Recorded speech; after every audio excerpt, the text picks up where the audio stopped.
This video is going to be a follow-up to the first video.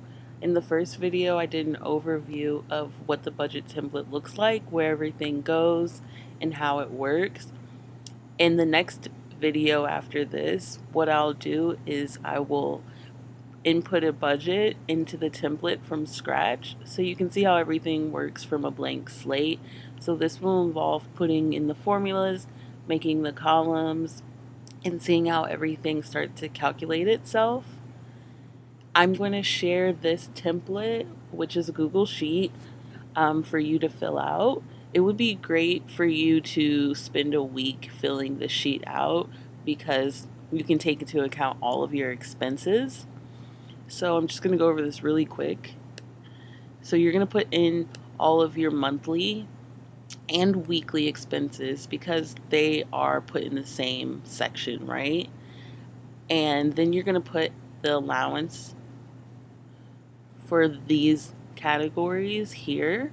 So everything should add up to a monthly allowance. So if you use it weekly, say you want to spend $50 a week on spending, then you're going to times that by 4 and you're going to put that amount in here. So that'd be 200, for example. Your yearly expenses are going to go here. Again, with the allowance for the yearly expenses, you're going to put in the budget that you're willing to spend on those categories per year. Goals was the last line item. So in my example, it was the cut list. So anything that you have a goal for, whether you're ready to start spending or not, you're going to put here. And for the allowance for that, here you're going to focus on what does that goal cost, or what am I willing to spend on this certain thing. Your reserves are explained at the 8-minute timestamp in that video, so that would go here. Like I said, sometimes it's not necessary, so if you don't have anything for here, it's totally fine. Same thing with the credits. It's right after the reserves and they're next to one another. Again, if you don't have anything, it's not really a common thing. And then here are some questions that you just need to have answered for yourself. The first question is, how many months of living expenses would you like to have saved?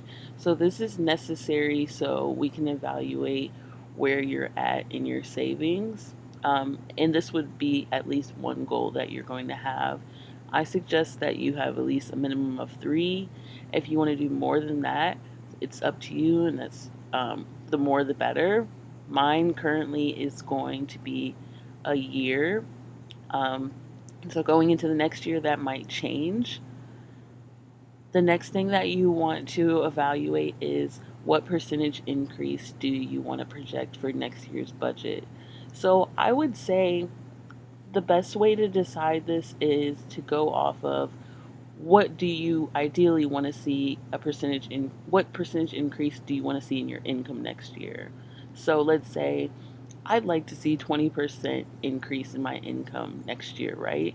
So then we may evaluate that 10% of your living expenses may increase, or you could match it and you could do 20.